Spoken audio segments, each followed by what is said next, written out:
Central hall में NDA के सभी सहयोगी दलों ने प्रधानमंत्री नरेंद्र मोदी का समर्थन किया। नीतीश कुमार और चंद्रबाबू नायडू ने भी साफ कर दिया कि समर्थन में कोई किंतु परंतु नहीं है। हालांकि कुछ मुद्दे आगे आने वाले समय में गठबंधन को परेशान कर सकते हैं। इनमें एक मुद्दा है मुस्लिम आरक्षण का। प्रधानमंत्री नरेंद्र मोदी चुनाव प्रचार के दौरान उन्होंने कहा था कि वो मुस्लिम आरक्षण के खिलाफ हैं। अब एनडीए की दूसरी सबसे बड़ी सहयोगी टीडीपी ने साफ कर दिया है कि आंध्र प्रदेश से मुस्लिम आरक्षण खत्म नहीं होगा। देखिए report.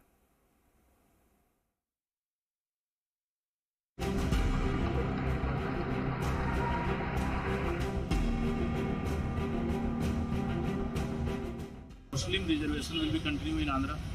Yes, we will continue that. There is no problem at all. Andhra Pradesh में मुस्लिम आरक्षण जारी रखने की बात कहकर टीडीपी ने प्रधानमंत्री नरेंद्र मोदी की एक गारंटी के पूरा होने में अड़ंगा लगा दिया है। ये गारंटी है मुस्लिमों को मिलने वाले आरक्षण को खत्म करने की। चुनाव प्रचार में प्रधानमंत्री नरेंद्र मोदी ने मुस्लिमों को आरक्षण का मुद्दा उठाया था और तीसरी बार सत्ता में आने पर मुस्लिमों का आरक्षण खत्म करने का वादा किया था। एससी, एसटी, ओबीसी और सामान्य वर्ग के गरीब, उनको जो आरक्षण मिला है संविधान के तहत मिला है, बाबा साहब आंबेडकर के आशीर्वाद से मिला है, उसमें रत्ती भर भी कोई लूट नहीं सकता है। प्रधानमंत्री नरेंद्र मोदी की ये गारंटी आंध्र प्रदेश में उसकी सहयोगी टीडीपी पूरा करने देगी, ऐसा लगता तो नहीं है। इस बार आंध्र प्रदेश में टीडीपी को बम्पर सीट मिली है।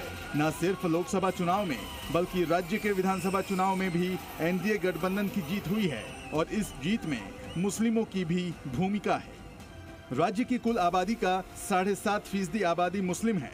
इनकी संख्या करीब 36 लाख है। 7.5% आबादी को ध्यान में रखते हुए ही चंद्रबाबू नायडू ने भी चुनाव प्रचार के दौरान राज्य में 4% मुस्लिम आरक्षण जारी रखने की बात कही थी। Sir, you preserve 4% reservation to the Muslims. Could you please highlight this?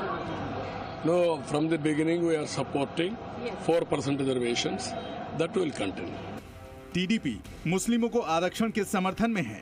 Andhra Pradesh में मुस्लिमों को ओबीसी कोटे में से आरक्षण मिल रहा है, जो बीते 2 दशकों से चला आ रहा है।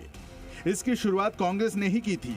जुलाई 2004 में संयुक्त आंध्र प्रदेश के तत्कालीन कांग्रेसी मुख्यमंत्री वाईएस राजशेखर रेड्डी ने ओबीसी कोटे में से 5% आरक्षण मुस्लिमों को दिया था। 2007 में आरक्षण की सीमा को घटाकर 4% कर दिया गया। तब से आंध्र प्रदेश में ओबीसी कोटे में से मुस्लिमों को 4% आरक्षण चला आ रहा है। एनडीए सहयोगी टीडीपी के मुस्लिम आरक्षण जारी रखने के बयान के बाद विरोधी दल बीजेपी को घेरने में लगे हैं। जो अपने भाषणों में सबसे ज्यादा इस बात को बोले हैं और उससे ठीक कॉन्ट्राडिक्टरी बात करने वाली पार्टियां उनके साथ है। सिर्फ टीडीपी की बात नहीं है, जेडीयू भी है, वही पोजीशन है, टीडीपी भी है, जेडीएस भी है। इनफैक्ट आपको मालूम है कि कर्नाटक में जो है जेडीएस ने ही सबसे पहले इसकी शुरुआत की थी। तो ये सवाल मेरे ख्याल से भाजपा के प्रवक्ता और आदरणीय प्रधानमंत्री जी से पूछा जाना चाहिए। पूरे लोकसभा चुनाव के प्रचार के दौरान भाजपा, प्रधानमंत्री जी, गृह मंत्री जी मुस्लिम रिजर्वेशन की बात करते रहे कि ओबीसी का रिजर्वेशन इंडिया गठबंधन के लोग वो मुस्लिमों को दे देंगे।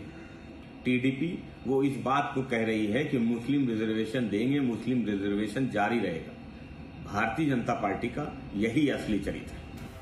बीजेपी ने चुनाव प्रचार में मुस्लिम आरक्षण खत्म करने को लेकर जो वादे किए थे, उस गारंटी का पूरा होना फिलहाल मुमकिन नहीं दिखता, क्योंकि अब बीजेपी अकेले दम पर नहीं बल्कि गठबंधन वाली सरकार में है, जहां उसे सहयोगियों को साथ लेकर चलना होगा। ब्यूरो रिपोर्ट, जी मीडिया।